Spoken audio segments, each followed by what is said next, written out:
روشنیوں کا ملک بنائیں گے, ترقی خوشحالی کا ملک بنائیں گے. پیپلز پارٹی ہو, نون لیگ ہو, تحریک انصاف ہو, کاف لیگ ہو, پرویز مشرف ہو, ایم کیو ایم کس کی اتحادی نہ رہی. لوگ کہتے ہیں ایم کیو ایم بدل جاتی ہے, میں کہتا نہیں, اقتدار کی پارٹی بدل جاتی ہے, ایم کیو ایم وہی کھڑی ہے جہاں پہلے دن سے پر یہ ایم کیو ایم اسی شاخ پہ جا بیٹھتی ہے.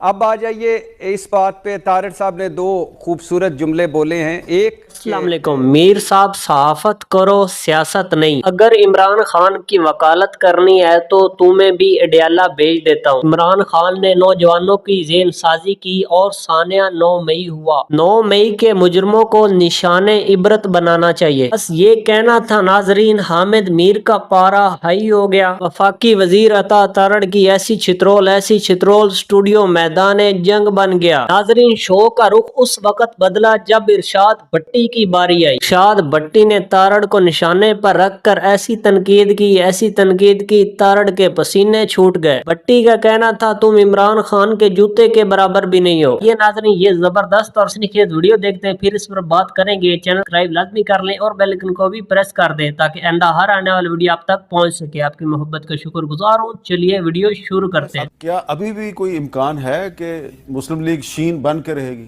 اللہ تعالیٰ شہباز شریف صاحب کو زندگی دے, وہ آخری دم تک اپنے بھائی کے وفادار رہیں گے. اور دیکھیے ماضی میں کیا ہوا, مشرف دور میں کیا ہوا, کب کیا پیشکشیں نہیں آئیں ان کے پاس.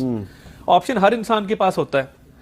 اب شیخ صاحب پہ میں زیادہ کامنٹ نہیں کروں گا. دیکھیں, جلا وطنیاں کاٹنا, اٹک قلعہ کاٹنا, جیل میں چلے جانا اور بھائی کے ساتھ کھڑے ہو جانا, تو نون میں سے شین تو کبھی بھی نہیں نکل سکتی. یہ تو ایک امپاسبل سی بات ہے نا. لوگوں کے اپنے اپنے ہوتے ہیں. کوئی جب اٹامک ٹیسٹ ہو تو ملک چھوڑ کے چلا جاتا ہے اور پھر کہتا ہے کہ جی ایٹمی دھماکے ہوئے ہیں, پتہ نہیں کیا ہوگا پاکستان میں واپس اس کے بعد آؤں گا. تو یہ لوگوں کی جو کیا سرائیاں اور پیش گوئیاں تھیں, یہ ساری شہباز شریف صاحب نے فیل کی ہیں. وہ نواز شریف کو والد کی جگہ رکھتے ہیں اور بڑے بھائی کے طور پہ, قائد کے طور پہ ان کے ساتھ ڈٹ کے کھڑے ہیں. شین کا سوال ہی پیدا نہیں ہوتا کہ کوئی ایسا معاملہ ہوتا ہے. بات یہ ہے, نواز شریف کو آج پتہ نہیں طرح کے لوگ بات کر رہے ہیں. عمران خان کو اقتدار تک پہنچانے کون سی جدوجہد, سیاسی جدوجہد. جنوبی پنجاب محاذ بنا, لوگوں کی آرم ٹوئسٹنگ کی گئی. پروجیکٹ عمران خان کو کامیاب کرنے کے لیے پناما کرایا گیا, سپروائزری جج بٹھائے گئے, نیب کا روزانہ کی بنیادوں پہ ٹرائل کیا گیا. ایک بندہ جو سعودی ولی عہد کی خانہ کعبہ کی ماڈل والی گھڑی بلیک مارکیٹ میں بیچ کے اس کو ڈکلیئر بھی نہ کرے, اس کے پیسے بھی کھا جائے, کہ اس کا سامنا بھی نہ کرے. کہاں نواز شریف اور کہاں عمران خان؟ وہ روز آتے تھے, عدالت میں کھڑے ہوتے تھے, ادھر دائرہ اختیار چیلنج, سٹے آرڈر, ہم آ نہیں سکتے, ہمیں سیکیورٹی تھریٹ ہے, اب میری ٹانگ میں درد ہے, اب میرے بازو میں درد ہے, اب میرے سر میں درد ہے, مجھے عدالت نہ بلائے, آنا ہے تو ٹوپی پہن کے آنا ہے. کیا بات کر رہے ہیں؟ ایک سوال, کیا یہ درست نہیں ہے کہ آج تحریک انصاف میں سے 2 پارٹیاں نکلی ہیں تو اسی طرح نکلی ہیں جس طرح مشرف دور میں مسلم لیگ نون میں سے مسلم لیگ کاف نکلی تھی؟ ہم جس فلٹریشن پروسیس دیکھیں, جو بدترین دور تھا ہمارا, یہ پچھلے 4 سال تھے نیازی حکومت کے. اس طرح کا بدترین دور نہیں دیکھا کہ جیلوں کے اندر ان ادوار میں تھوڑی بہت انسانیت ہوتی تھی. لوگ تھے جو یہ نہیں کہتے تھے شہزاد اکبر کی طرح اس کو زمین پہ سلاؤ, اس کا کھانا بند کر دو, اس کا پنکھا بند کر دو, اس کا اے سی اتار دو. یہ جو پچھلے 4 سال ہوا ہے, بدترین ہم تشدد, ہم بدترین انتقامی سیاست. کیا صرف نیازی صاحب نے کیا یہ؟ نہیں, ان کے سہولت کار موجود تھے, اسٹیبلشمنٹ میں بیٹھے ان کے سہولت کار موجود تھے. میں بالکل اس سے انکار نہیں کرتا, مگر اس کی منشا پہ کیا نا.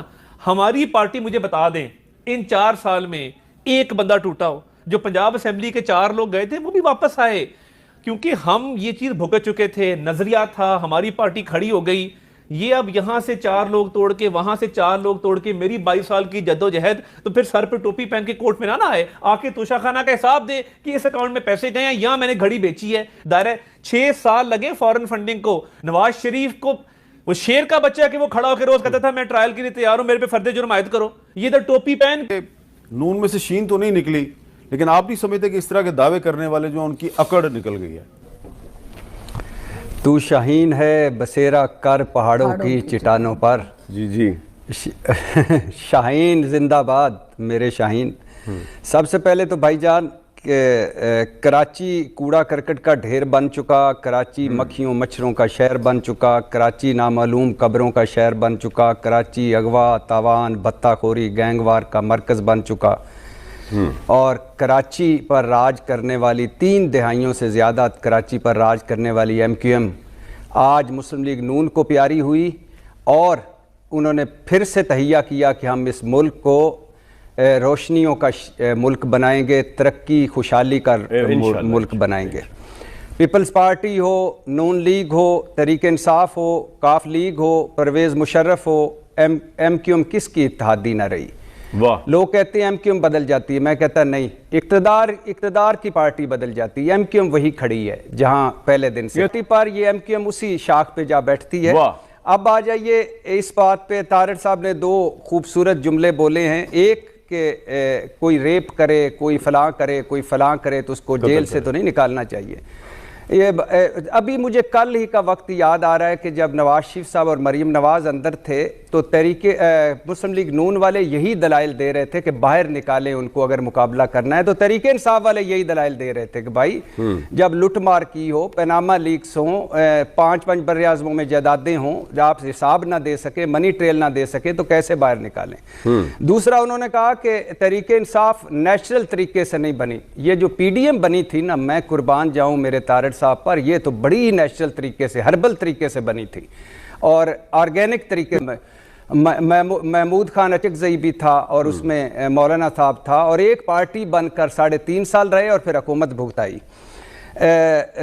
اب آ جائیے اس بات پہ کہ تحریک انصاف، آپ بالکل ٹھیک کہہ رہے ہیں، اس وقت شاہینوں کا دور ہے، شیروں کا دور ہے۔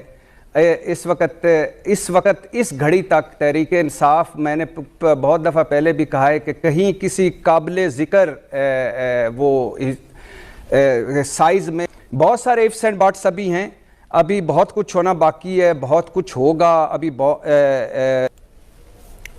سب سے پہلے تو میں درخواست کروں گا دونوں بڑے سیاستدانوں سے کہ مہربانی کریں، ریاست آپ اگر نہ ٹیلی فون ایک دوسرے کو کریں تو بچ جائے گی، اور دوسری بات یہ ہے کہ مہربانی کریں کہ ٹیلی فون پرہیز کریں ٹیلی فون سے، اور یہ ریاست، یہ جمہوریت، یہ سویلین بالادستی، یہ ووٹ کی عزت، یہ سپریم کورٹ، یہ پارلیمنٹ آپ نے تماشا بنایا، آپ مزید تماشا نہ بنائیں، مزید بے وقوف۔ آپ نے ٹیلی فون کا ذکر کیا تو ساتھ ساتھ سنتے جائیے، مشکل وقت ہو تو مسلم لیگ نون والے پاؤں پکڑتے ہیں، آسان وقت ہو تو گریبان پکڑ لے۔ ٹیلی فون نمبر 1۔ ٹیلی فون نمبر 2، ہم ہاتھ باندھ کر معافی مانگتے ہیں کہ ہم PDM حکومت کا حصہ رہے، خورشید شاہ۔ ٹیلی فون نمبر 3، ایک مفرور مجرم کو اتنا پروٹوکول، یہ تو شرمناک، پیپلز پارٹی کے 3 سیاستدان۔ ٹیلی فون نمبر 4، نواز شریف کی سلیکشن ہو چکی، ہمیں سلیکشن قبول نہیں پیپلز پارٹی۔ ٹیلی فون نمبر 5، ہم ایون فیلڈ کی نہیں، لیول پلینگ فیلڈ کی بات کر رہے ہیں۔ ٹیلی فون نمبر 6، مسلم لیگ ملکی مسائل حل کرنے کی سخت نہیں رکھتی PP۔ ٹیلی فون نمبر 8 بھی سن لیجئے، PDM کے کھائی میں گر جاؤ، میں اس گناہ بے لذت میں شریک نہیں ہوں، محمود خان اچکزئی۔ یہ ٹیلی فون روز ہوتے ہیں، روز سنتے ہیں، مہربانی کریں ٹیلی فونوں سے پرہیز۔ تو طارق صاحب کا بنتا ہے، اور اگر نیشنلی ووٹ دینے کو دل کرتا ہے۔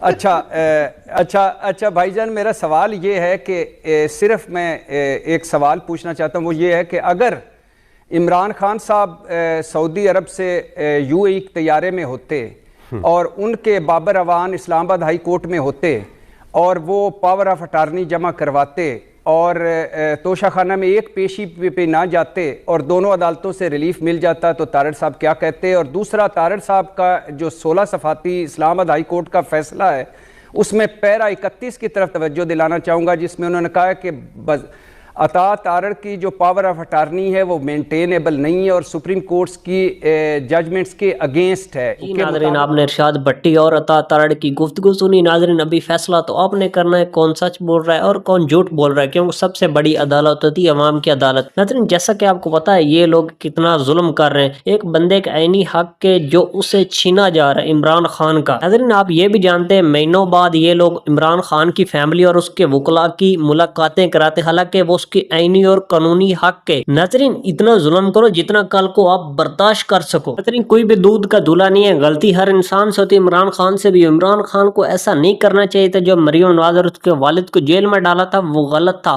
آپ نے اس کا اینڈ رزلٹ دیکھ لیا۔ اب ان کی حکومت آئی، انہوں نے وہ کچھ کیا جو خان صاحب نے کیا تھا، اس کا اینڈ رزلٹ نہیں ہے۔ لیکن اس میں نقصان کس کا ہے؟ نقصان پاکستان کا اور پاکستان کی عوام کا ہے۔ عوام انہیں ووٹ اس لیے نہیں دیتی ہے کہ دوسرے کو سیاسی انتقام کا نشانہ بنائے، بلکہ عوام انہیں ووٹ اس لیے دیتے یہ عوام کے مسائل حل کریں گے۔ ناظرین جو بھی حکمران آتا ہے ان کا پہلا کام یہی ہوتا ہے دوسرے کو جیل میں ڈالنا ہے۔